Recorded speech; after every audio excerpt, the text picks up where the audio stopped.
Record of Ragnarok.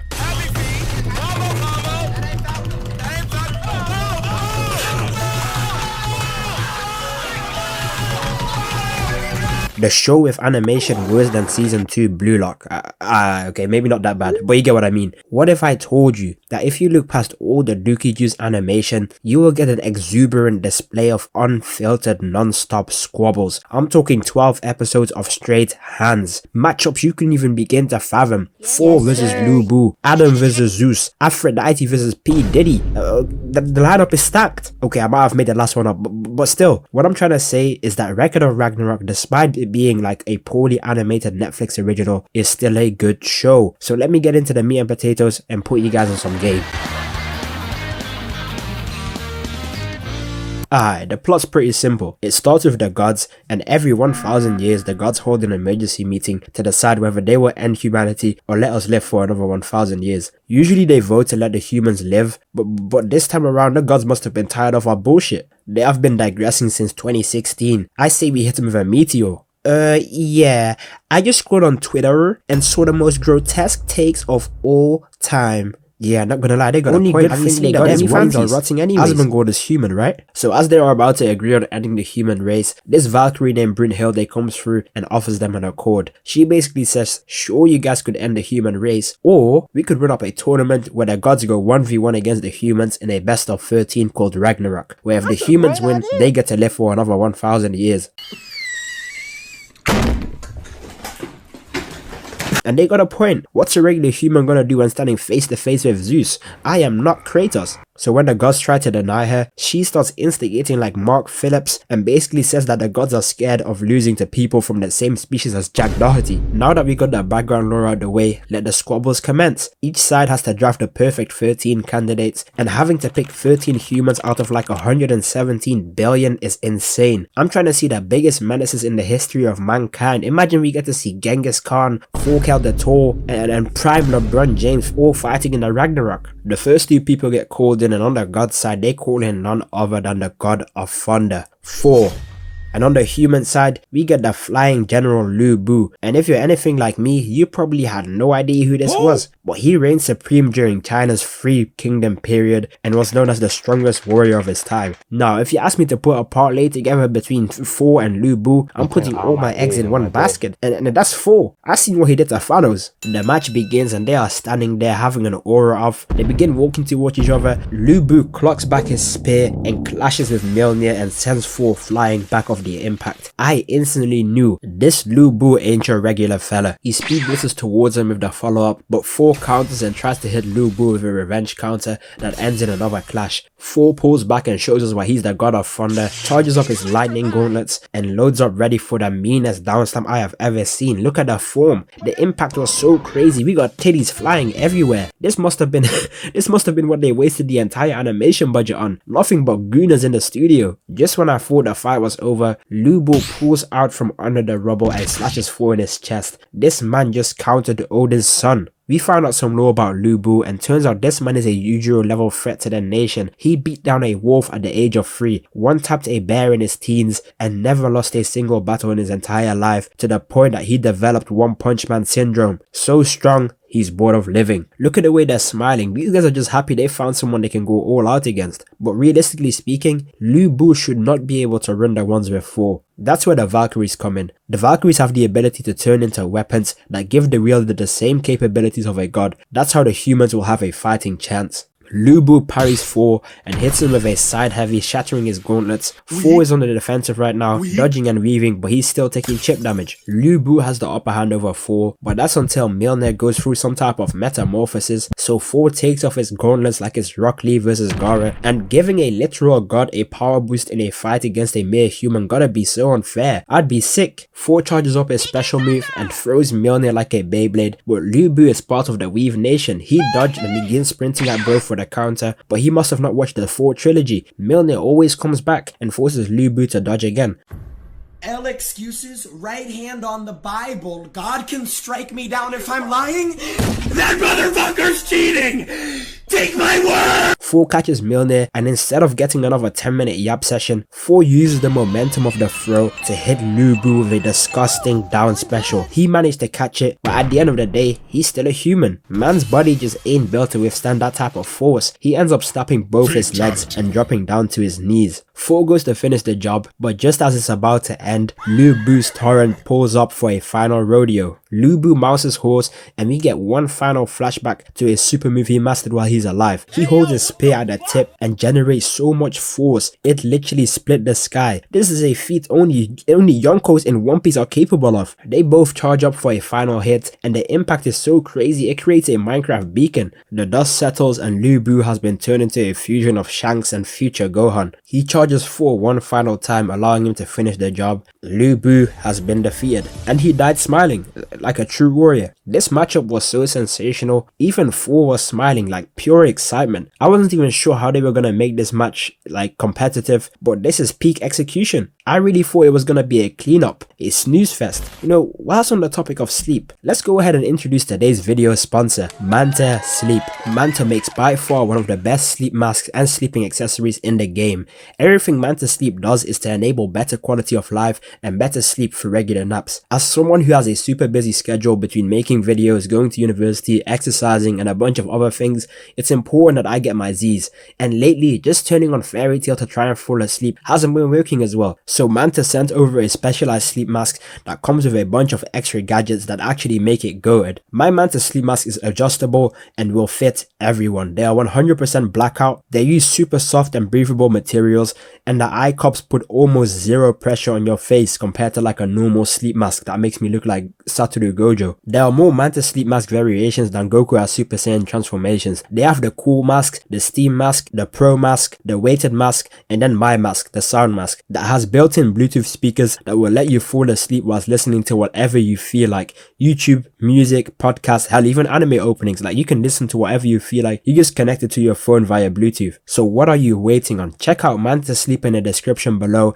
and use my link or code Senshi for 10% off on your next Manta order. I can't thank them enough for sponsoring this video, so make sure you show them some love. Let's go ahead and get back to the boxing at hand. The humans are now down 1-0, and it's time to select the next two candidates. And who do the humans bring out this time? Maybe the world-renowned martial artist Bruce Lee, or maybe even Julius Caesar? No. They bring back the one, the first, the singularity, the father of all mankind. I'm talking about Adam, the first human being. This right here gotta be top 5 character introductions of all time. I felt pure hype during this scene. On the god side, they were supposed to bring out Shiva, but when Zeus saw it was Adam fighting, he told bro to sit this one out and walks out like a WWE superstar and begins transforming his muscles like All Might getting ready to fight. We got ourselves back-to-back heat. Almost every single media iteration of Zeus turns out to be a cold character, except for him, he doesn't count. So you already know this is gonna be fire. Adam gets his Valkyrie stat booster weapon, and they could have given him a sword, a scythe, hell, even a switch, but nah, they ended up giving him brass knuckles. The match begins and Zeus wasted no time and tries to hit Adam with a near light speed jab, but Adam just dodges it and begins sonic swaying on Zeus.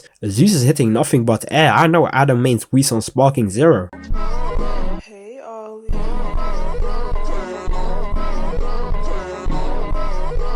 Zeus uses another named attack and tries to kick Adam, but he just jumps over it and looks at Zeus and says, "I think it looks much cooler on me," and begins copying all of Zeus's moves, putting him on the back foot. Zeus is forced to duck and weave like Courage, eating a straight knuckle sandwich, and then to finish it all off, Adam hits Zeus with the John Jones oblique kick. This man is out here boxing like Cell and Goku. Turns out Adam has some type of Sharingan that allows him to copy all the abilities of the gods flawlessly. Seems like we got another member of the Kakashi clan. Zeus starts dancing like a Congolese uncle and then begins flash stepping and attempts to land another kick on Adam, but Adam weaves it and tells Zeus he's 50% Congolese and copies the move, sending him flying. Zeus felt that last kick and straight up goes gear second. He begins charging up a serious punch that comes with a built-in Zawado, literally stopping space-time itself. But even that's not enough to stop Adam's Mangekyo Sharingan, because he matches Zeus with the same move, knocking him out. Whilst time has stopped for everyone else, this man is different. He's not the same. You are you, but he is him. He's out here putting belt to ass. If I did some quick maths, this basically means that Adam can copy all of Goku's moves because Goku is technically a god because he has God Ki. I'm just saying. But sadly, I was celebrating too soon. Even though Adam left Zeus looking like that one granny from SpongeBob, Zeus stops the commentator, snaps his neck back into place, and begins transforming like Majin Buu. Matter of fact, he kinda looks like Evil Buu right now. And again, instead of giving the humans a power-up, they decide to Zenkai boost one of the strongest Greek gods of all time. Make it make sense. Adam drops the coolest line in the show and says, does a man really need a reason to protect his own children? And with that, the squabble commences. Even though Zeus gave himself a Kaioken, Adam's divine reflection is weaving and hard countering everything. But even though Zeus can't hit Adam, it's basically become a battle of attrition because Adam has a limit to how much he can use his eyes. It's basically like how the Uchiha stop bleeding after using their Sharingan too much. But Zeus is also on his last leg stamina wise. It's also where we get the iconic PowerPoint slideshow punch sequence. Adam lands a right uppercut on Zeus, but he gets a little bit of Zeus's blood on his eyes, and Zeus must have that Choso blood type because it completely throws Adam off his game, forcing him to eat some hits. Zeus and Adam continue to box all the way until the sunset, but then Zeus ends up falling to his knees like Lil Durk after finding out the FBI pulled up to his doorstep, and this really had me thinking Adam took the W. I really thought Big Papa Adam did it, but when the camera pans over to the goat, it turns out Adam has died standing up. But not just that, he died so long ago and continued to trade blows with a literal god. Do you know how much of a dog you have to be to still run the once after passing on? This right here is a wide beard level feat. This is why Adam is one of my favorite anime characters of all time. He may have lost the battle, but he won the hearts of the people. And with that, it's officially 2-0 to the gods. The humans need to lock in. They are getting blown out right now. Hey, if you made it this far, make sure you drop a sub and subscribe to the channel. I'm currently in a race with my homies to 100k, and I just managed to hit the big 50k. So thank you guys for that. Let's continue to push to 100k. I know we can do it. Hey, it costs nothing. Help a brother out. Brynhilde has to decide who to send out next, and this old Japanese swordsman walks out and selects himself to fight in the next round. This is an insane aura move. I thought this was gonna be Miyamoto Musashi or maybe even Yasuke the Black Samurai, but this guy's name is Kojiro Sasaki, who's literally known as history's greatest loser, and when you Google what he's known for, it says that he died fighting Miyamoto Musashi. Like, why not just get Miyamoto Musashi to fight instead? But turns out Kojiro has been training every day in heaven since the day he died. So for the past 400 years, he's been mastering the sword, meaning that the old man we are seeing in front of us today is in his physical prime. The gods call out their next fighter, and these guys have decided to send out Poseidon himself. If Adam has the best pull-up, this guy definitely gets a cool second place because bro split the water like Moses and steps onto the arena like a nonchalant dreadhead. The king of the sea, Poseidon, versus history's greatest loser, Kojiro Sasaki. Let the squabbles commence. Sasaki goes in for a strike and gets turned into straight doner kebab, but turns out that was just inside his brain. Sasaki is a master of manipulation and is looking for an opening inside Poseidon's defenses. We also find out more background lore about Poseidon, and he slaughtered his own brother Adamas just because he felt like it. This man is a demon. Bruh, he was dead, bruh. If he wanted you out of there, he'll go do it himself on feet by himself. That's what I'm saying, man. Shorty was a bad. Something was wrong with him. That's not human, man. You're not regular, man. One of Satan's greatest soldiers was King Von.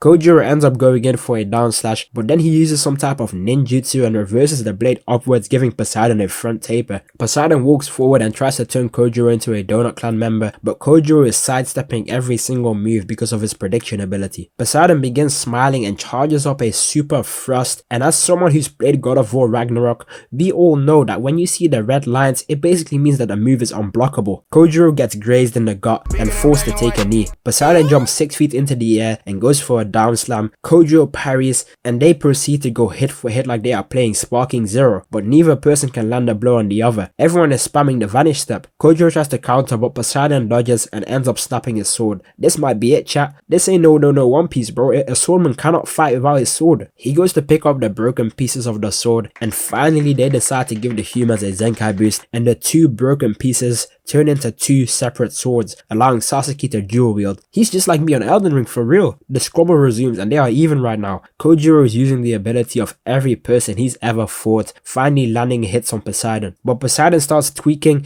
and beefs up like Trunks after training in the hyperbolic time chamber. He begins moving so fast, it looks like he's using shadow clones. Kojiro is swinging like Francis Ngannou, straight haymakers, but he's hitting nothing but air. Kojiro starts thinking he's cooked and can't win, but he gets a power of friendship multiplier from all the people he's encountered in his life, and bro goes into the zone. He speed blitz towards Poseidon, turns him into a fusion of Edward Elric and adult Sasuke, forcing him into a Zoro free sword style play, but just to get hit with the Ghetto Deluxe. Look at his face, he's doing horrible. And that's it. Kojiro Sasuke left Poseidon looking like a Picasso painting. This is beautiful. My goat did it. Stand up now and face the sun. Won't hide my tail or turn and run. It's time to do what must be done. Be a king when kingdom comes. Well, you can tell everybody.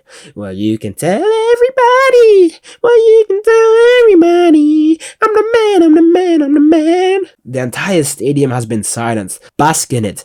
Big Papa Kojiro put the Neanderthals back on the board. Humans in 7. This is gonna be a LeBron James level comeback. It's officially 2-1. He even gets a baddie for his victory. But hey, that's the end of the vid. And I already know what you guys are gonna say. But Senshi, what about season 2? If you want me to cover season 2, which is like even crazier as Squabbles, I'm gonna need 5k likes on this video. So yeah, you can watch another one of my videos right here. And make sure you subscribe. Peace. Also follow my Instagram.